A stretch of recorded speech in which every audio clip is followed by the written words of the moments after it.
This is Horde Chief, and welcome back to another installment of War with the Horde. This week, we're up against Dragón Rojo. First off, gonna go down here to number 5. It's gonna be awesome. Hitting with a Goho. Alright, we hit this base a couple of times. First thought was to come in on this south side with a Gova. Was able to pull CC troops. Was hoping to get to the giant bombs behind these archer towers with the Gova and also take out this bomber tower. Valks were a fail when it came to this Tesla bank right in between the town hall and the bomber tower. So Awesome came in, rethought the whole process, and came in with a Goe on the west side just to get the queen and an X-bow and hog the rest of it. Alright, let's go ahead and get this started. Going to be using 2 golems after pulling CC in his Goe. Being able to pull CC and get it killed really helps a Goe. He's not going to have to use a rage, as you can see. Only has the 1 jump for this Goe, 3 heals for his hogs. Getting these CC out to the corner, using the poison and archers and a couple of wizards to go ahead and knock them out. This drag and baby drag combo is not a good combo when it comes to being able to have the CC pulled and killed. It works pretty good if it's getting Goe'd because they can't pull, but when it comes to killing that out in the corner with a poison is really no problem. Getting in with us some wall breakers right there, getting the golems in. Going to follow up with the king and the queen and the rest of these wizzies using a jump to get right to that X-bow. Setting off a giant bomb there with the queen. King gets in, starts tanking both X-bows. He's going to load in with these hogs up north. Healing them around these wizard towers. And trying to cover a couple of giant bomb spots as well. Gets lucky, has the king come down here off his Goe, take out this bomber tower and a couple of these Teslas.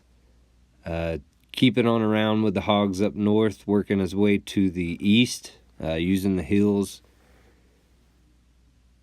As he works his way down, has that 3rd heal, which is very unusual for Goho, but when you can get it, it's always great to use. Hitting that giant bomb down there that we tried to cut with the Gova, but he was able to cut the defenses in a way that never even really came down to these giant bombs in the south side.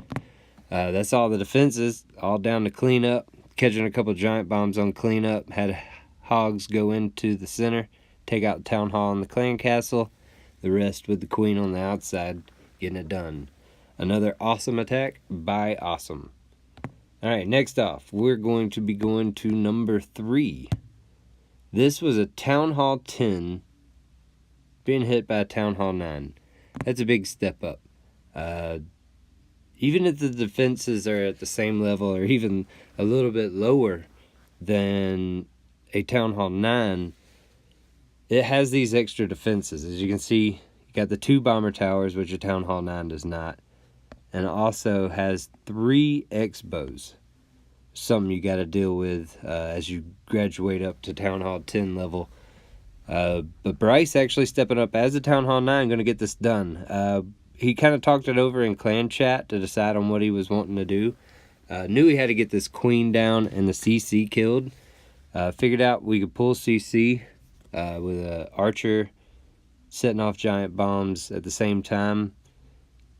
And then also we saw that this queen, X-bow, and bomber tower, which are those extra defenses we were talking about, were away from any kind of air defense.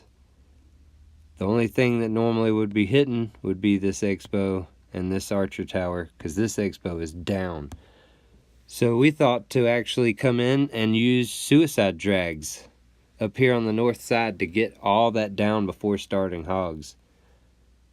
Got the CC pull with the archers right here. Pulled that giant bomb like we said in that west corner. Going to be using the poison to help kill this drag. The loons are practically do nothing when they've been set into a poison.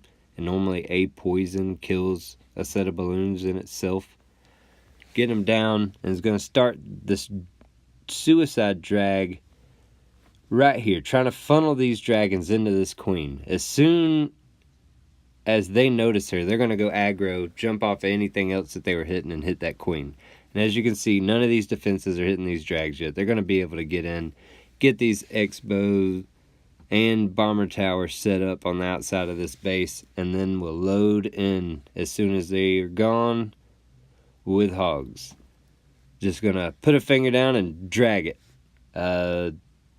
Going to drop a CC hogs over here on the west side to kind of help flank around these wizard towers. Gonna have 4 heals because I had to use no spells to get those queens and an X-bow down. So it was a really weak setup. Certainly if you know this attack. Has the skeletons coming down, holding that poison to make sure he's going to get both skeleton traps and the king in all at the same time. Drops the last heal and is going to start as soon as he pulls the skeleton trap. Poison down here on this southeast side. Got cleanup, got a couple of wizards on the outside, dropping the king and queen just for the extra cleanup. Never even had to use their abilities. And that was the last defense, all on the cleanup. Gets this whole outside. It did come down really tight on time, but had the hogs to help clean up with the outside, but the queen had to make her way in, and so did the king to get this town hall down. That's a big difference when it comes to moving up to Town Hall 10. Town Hall 10 town halls have a good bit more HP. You'll notice, certainly, you know, when you're used to attacking Town Hall 9s, you know, you'll see like 5 hogs go in and hit the town hall, and it'll be no time before it's down. But you will definitely notice a time difference when it comes to taking down the town hall of a Town Hall 10. I know I certainly did a couple of weeks ago moving up to Town Hall 10. Last but not least, we've got Cult coming in on number 2. This is Town Hall 10 against Town Hall 10. Haven't had a lot of these replays to show, so always great when I'm able to do so. Alright, this Town Hall 10 has none of the extra defenses. Has the single bomber tower and only 2 X-bows. But these walls. Has the lava walls. We were kind of worried about it. But saw all this big open space down here on the south side, so knew we could probably get in there, get the bomber tower and the queen and maybe an X-bow if the jump fell right. And then gonna lava loon the backside of this base, it only having the level 7 ADs like a Town Hall 9, and the high walls kind of speaks well to an air attack. So go ahead and start. I'm gonna start on this south side, like I said, with a Gonna try and flood them into this big section. Getting the cut, using a test wall breaker for any traps or anything that might be down there. It was a wide open space where he was trying to come into the wall. Getting the king, queen, and the rest of the wizards in there. Gonna drop a rage. Power them through CC and all the defenses that are stacked up down here. Throwing in the CC bowlers to get anything extra around the edges of these walls that he possibly can. The ADs were pretty easy to get to, and using that jump right there, he's going to be able to get this X-bow and a couple of Teslas that we weren't really expecting to be there. Going to start this lava loon up north, putting in the lava hound to pull any traps from west to north, getting the loons in under rage, getting all these defenses down, having the hound pop at the perfect time, finishing off, working his way to the east side, having extra balloons down here to come in for these wizard towers and the Tesla bank. Rage, haste, completely over. Nothing this base could really do against that attack, having really only Town Hall 9 defenses. Those extra walls didn't do much to stop these balloons and lava pups from totally demolishing the space. Great job, Colt. great to see Town Hall 10s showing up, proving that you can trip a Town Hall 10. Alright, well, that was it for this episode. Any likes, subscriptions, comments are more than welcome. Until next week, this was Chief. War with the Horde.